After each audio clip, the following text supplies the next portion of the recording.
Bien-aimés auditeurs et auditrices, je vous salue dans le nom puissant de Jésus-Christ. Vous êtes en train d'écouter la voix de votre serviteur, Sanvi Kokou Apetobo Samuel. Il a plu à notre Seigneur Jésus-Christ, le chef de l'Église, de nous prêter vie et de nous donner encore la force nécessaire de continuer notre course pour notre destinée finale. Si nous sommes en vie, c'est grâce à lui. Quoi que nous fassions, si nous mourons ou nous vivons pour lui et nous mourrons pour lui. À lui seul la gloire au nom de Jésus-Christ. Comme nous l'avions demandé et commencé, nous sommes en train de voir l'aperçu du livre de l'Apocalypse que nous avons titré l'essentiel pour le livre de l'Apocalypse. Le livre de l'Apocalypse est le dernier livre de la Bible et le dernier livre du Nouveau Testament. C'est un livre de la prophétie. Et la Bible dit, heureux celui qui le lit et celui qui l'entend.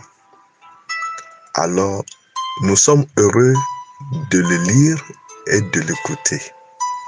Chers bien-aimés auditeurs et auditrices, en voici encore la deuxième partie. Apocalypse chapitre 1, versets 1 à 8. Dans la première partie, nous avions parlé concernant les 3 premiers versets. Aujourd'hui, nous allons continuer avec le 4e verset jusqu'au 8e verset.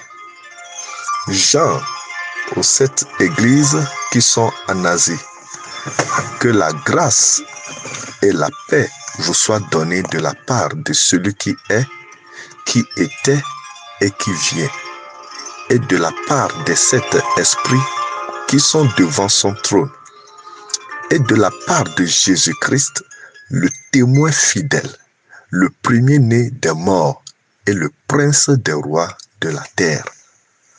À celui qui nous aime, qui nous a délivrés de nos péchés par son sang, et qui a fait de nous un royaume, des sacrificateurs pour Dieu son Père. À lui soit la gloire et la puissance au siècle des siècles. Amen.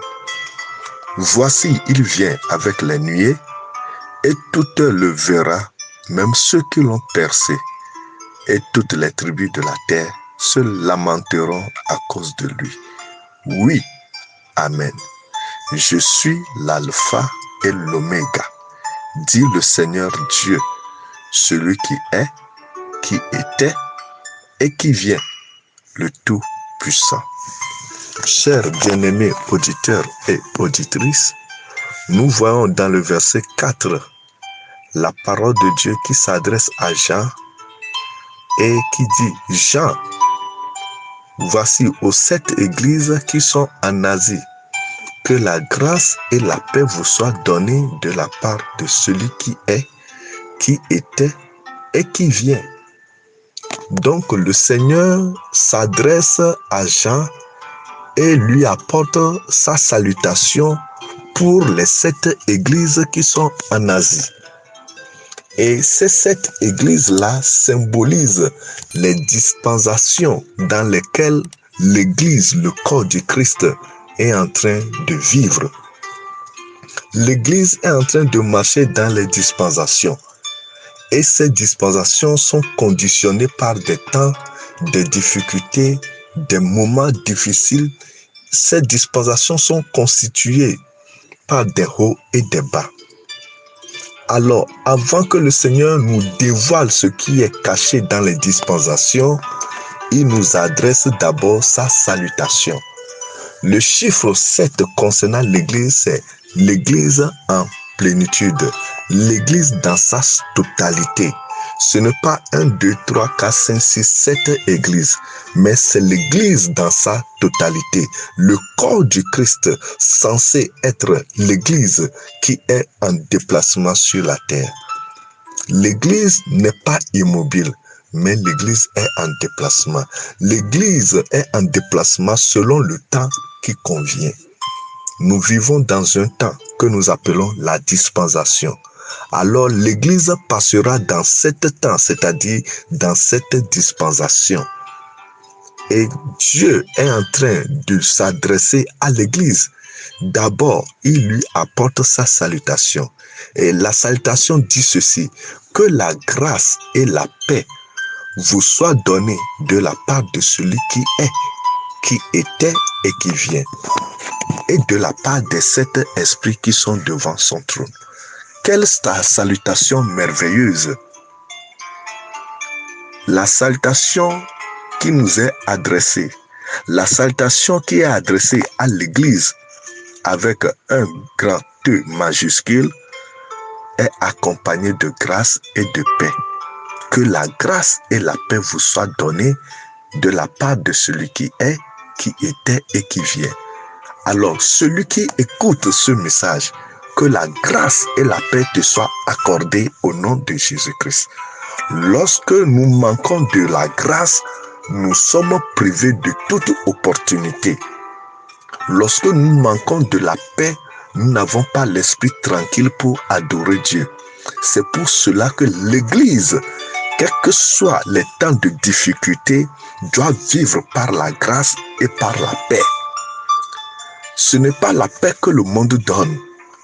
Le monde vous proposera la guerre en vous faisant croire que c'est la paix. Mais Dieu vous donnera la paix avec la grâce. La grâce, c'est cette capacité de vivre au milieu de la guerre par la paix.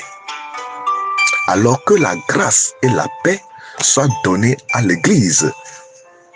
De la part de qui? Ce n'est pas par un homme, mais de celui qui est. Dieu que nous adorons, le Dieu de l'Église, n'est pas un Dieu qui est au passé. C'est pourquoi la phrase a été commencée par celui qui est. Ce n'est pas celui qui était, mais celui qui est. Il est au présent. Dieu est présent. Ce n'est pas un Dieu mort. Ce n'est pas un Dieu qui est déjà passé, mais il est au présent. Oui, Dieu est. Il est réel. La présence de Dieu fait du bien à l'Église. L'Église doit connaître et reconnaître la réalité de celui qu'il adore. Nous adorons un Dieu vivant qui est au présent. Il est puissant dans sa toute force totale. De celui qui est, il est Dieu. Il est notre Dieu au présent. Et qui était? Il n'est pas seulement ce Dieu-là que nous adorons aujourd'hui, mais ceux qui nous ont prédestinés, avec ceux qui nous ont précédés, l'ont aussi adoré. Il était leur Dieu et il est notre Dieu et il sera le Dieu de ceux qui vont vivre après nous.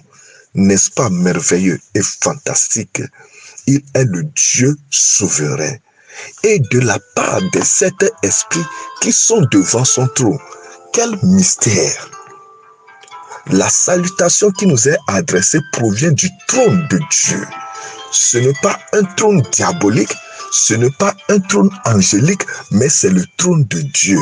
Et ce trône est protégé par les 7 esprits de Dieu. La Bible dit de la part des 7 esprits qui sont devant son trône.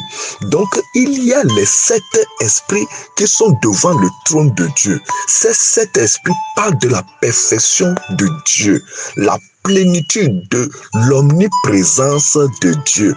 Les 7 esprits représentent l'omniprésence de Dieu. Dieu est toujours présent sur son trône. Le trône n'est jamais vide, mais le trône comporte la présence de Dieu. Ainsi, l'Église doit vivre pleinement devant ce trône-là rempli des 7 esprits de Dieu. Quel mystère! Et c'est dans ce trône-là qu'est sorti le Saint-Esprit. Oh, alléluia! Que la grâce et la paix nous soient données de la part de celui qui est, qui était et qui vient. Maranatha, Jésus revient bientôt. Que la paix du Seigneur garde nos cœurs en sa totalité. Vous venez d'écouter encore une fois la voix de votre serviteur, Sanvi Kokou Apetogbo Samuel. Il n'est pas encore trop tard pour commencer à lire ce merveilleux livre de l'Apocalypse. À très bientôt prochainement. Bye bye.